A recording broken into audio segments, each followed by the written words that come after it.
Maka dilukiskan atau didokumentasikan oleh Allah situasi yang dihadapi Nabi Muhammad.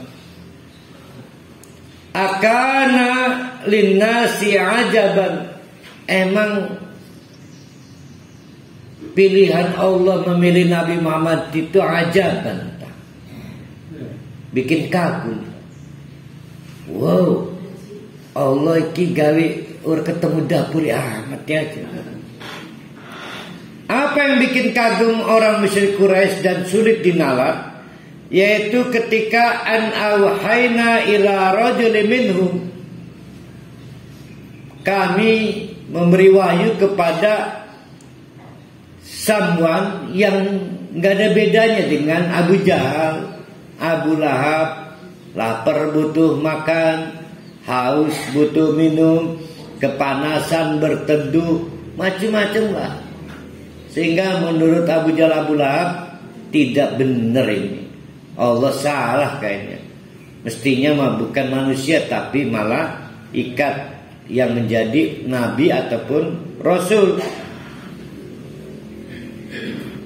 Tapi terus menerus Abu Jahal, Abu Lahab mempersoalkan, tidak pantas orang setara makan minum sama itu melakukan tugas-tugas satu an anzirin nas. Jadi tugas Nabi itu mengingatkan. Seolah begini nih. Sirani siapa di kono? Mangan pada dibaca ketin bae wani-wani memerintahkan saya. Kurang lebih gitu. Menyakitkan ya.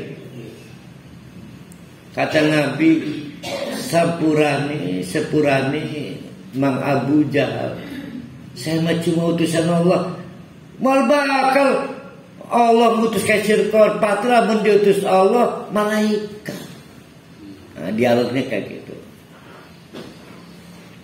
Jadi tugas-tugas Nabi yaitu satu anzir, memberi peringatan. Yang kedua wabasyiril ladzina amanu, memberikan bisyarah, kabar gembira kepada siapapun yang mau mempercayai bahwa mau mempercayai bahwa annalahum qadama sidqin 'inda rabbihim.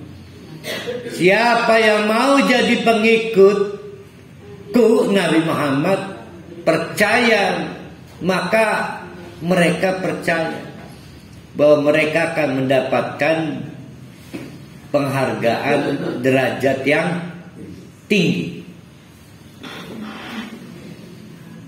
Maka kata Abu Jahal, Abu Lahab, Muhammad, nah ngomong apa sih ini?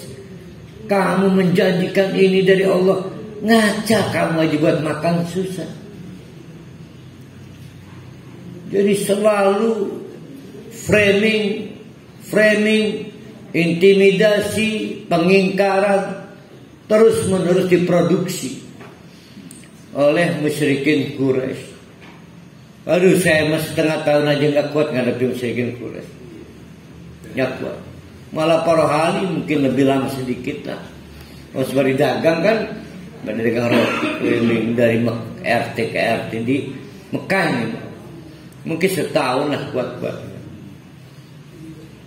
Nabi Muhammad dipaksa oleh Allah bertahan sampai akhirnya Allah sendiri yang memutuskan pada tahun 13 kena biang di Mekah. Kemudian turun surat Qul ya ayyuhal kafirun. 3 bulan kemudian setelah surat penegasan, oke, memang ini udah nggak bisa diteruskan kamu dakwah di sini. Dah pindah ke Madinah 3 bulan setelah Qul ya ayyuhal kafirun. Qala, maka tokoh dari Quraisy yang mereka memutuskan untuk tetap menolak Nabi Muhammad, al-kafirun.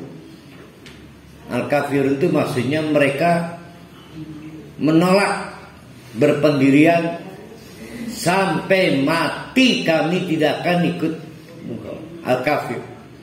Itu kemudian membuat framing, inna hadza la sahirun mubin. Semua yang disampaikan Nabi Muhammad, baik berupa peringatan, inzar, maupun bisyarah, kabar gembira, itu kata orang-orang Mekah Quraisy adalah tipuan belaka. Tipuan, bohong itu. Nabi Muhammad mengingatkan azab akan turun, ini bohong, tipuan itu. Nabi Muhammad juga menjanjikan surga, bohong, tipuan, la sahir. Jadi bukan dalam pengertian penyihir, bukan. Sahir itu artinya tipuan, tukang penipu. Mubin, nyata kan, nggak perlu diperdebatkan lagi. Ada nih bukti omong kosong Nabi Muhammad. Katanya akan ada azab dulu, katanya pernah kaum Ad, kaum Samud macam. Jangan ketipu, jangan tertipu. Juga akan dihadiah qadama sidqin. Jangan ketipu. Nggak ada kayak Nabi Muhammad bisa mempromosikan seseorang aja. Kita bicara sekarang, maka disebut dengan hedonisme. Hedonisme. Mumpung urip lah, dicari senang. Itulah bapak-bapak, ibu-ibu, situasi yang dihadapi oleh Nabi kita, Nabi Muhammad sallallahu alaihi wasallam. Kalau pakai surat apa tadi saya khutbah itu apa ya? Kita udah pernah lihat. Surat apa ya? Tadi saya lupa pakai apa tadi? Enggak. Al-Fat.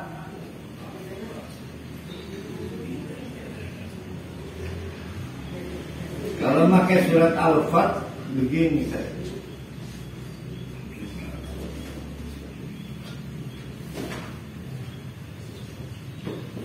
Inna arsalnaka, berarti siapa nih? Muhammad syahidan.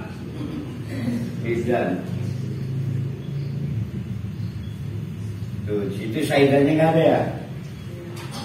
Wa mubasyiron. Nah ini sama nih, bisyarah nih.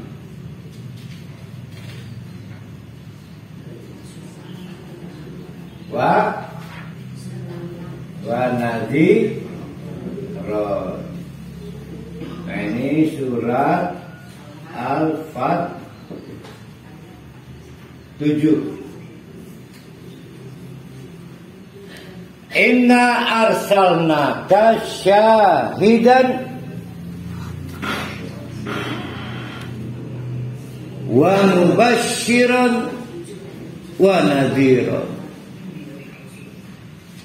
Jadi Nabi Muhammad itu yang akan mengeluarkan pernyataan apakah seseorang pengikutnya atau bukan di depan penghisaban. Belum tentu kita aman,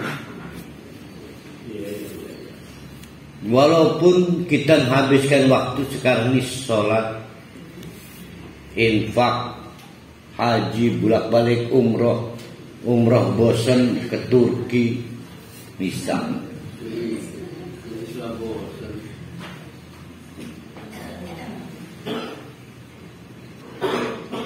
Belum tentu kita mendapatkan konfirmasi dari Allah, dari Nabi Muhammad. Nah, posisi Nabi Muhammad itu disebut syahid, saksi. Kapan kita membutuhkan saksi? Ketika ada konflik, maka kita perlu saksi untuk menentukan siapa yang paling benar di antara yang bersengketa ini. Boleh jadi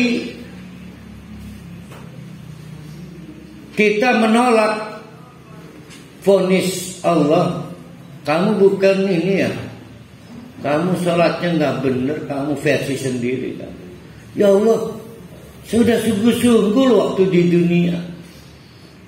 Coba saya tanyakan ke Nabi Muhammadnya, perlu saksikan. Karena diragukan apakah kita pengikut Nabi Muhammad atau bukan. Karena disengketakan, maka perlu saksi.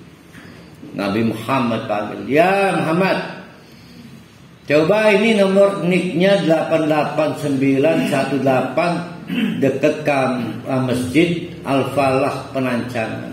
Nama Rohali. Ngaku nggak punya pengikut ini? Enggak, itu mah habis-bisan dia. Habis. Itu syahid.